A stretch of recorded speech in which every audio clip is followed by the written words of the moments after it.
ప్రియమైన దేవుని పిల్లలారా, ఈ రోజున విలాపవాక్యములు 3వ అధ్యాయము 27వ వచనాన్ని ఒకసారి మనం పరిశీలిస్తే, యవన కాలములో కాడి మోయుట నరునికి మేలు అని దేవుడు తన గ్రంథంలో రాసిపెట్టాడు.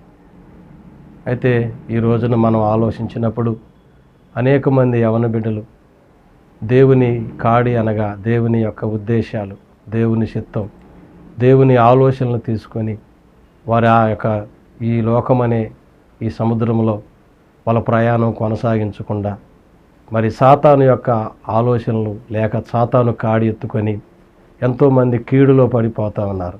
ఎంతోమంది మరి శపించబడుతూ ఉన్నారు. ఎంతోమంది తల్లిదండ్రులకు బాధలను మిగిలిస్తూ ఉన్నారు. ఎంతోమంది యవనస్తులు వాళ్ళ యవన కాలంలో దేవుని ఆలోచనలనే కాడి తీసుకోకుండా మరి సాతాను యొక్క ఆలోచనలతో ప్రయాణం చేస్తూ సాతాను కాడి మోస్తూ వాళ్ళ జీవితాలను నాశనం చేసుకుంటున్నారు. కొంతమంది వివాహం కాకుండానే వారి జీవితాన్ని ముగించుకుంటూ ఉన్నారు.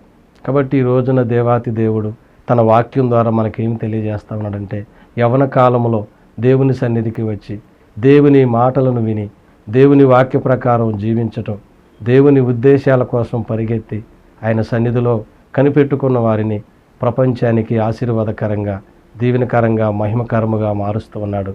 అదే యవన కాలంలో కాడి మోయుట నరునికి మేలు. వారి జీవితం మేలుకరంగా ఉంటుంది. వారు అనేకులకు మేలు చేసేవారిగాను, అనేకులకు మరి దారి చూపించేవారిగాను, అనేకులను ఆశీర్వాదకరమైనటువంటి మరి మార్గంలో నడిపించేవారిగాను అనేక మంది యవనస్తులు మన కళ్ళ ముందు కనబడుతూ ఉన్నారు. దేవుని కాడి మోసిన యవనస్తులు ఎలా ఉన్నారో మనం చూస్తూ ఉన్నాం.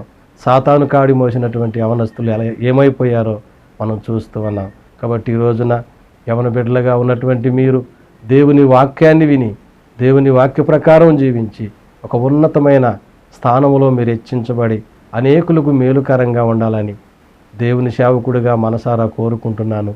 దేవునికి మహిమ కలుగునుగాక. ఆమేన్.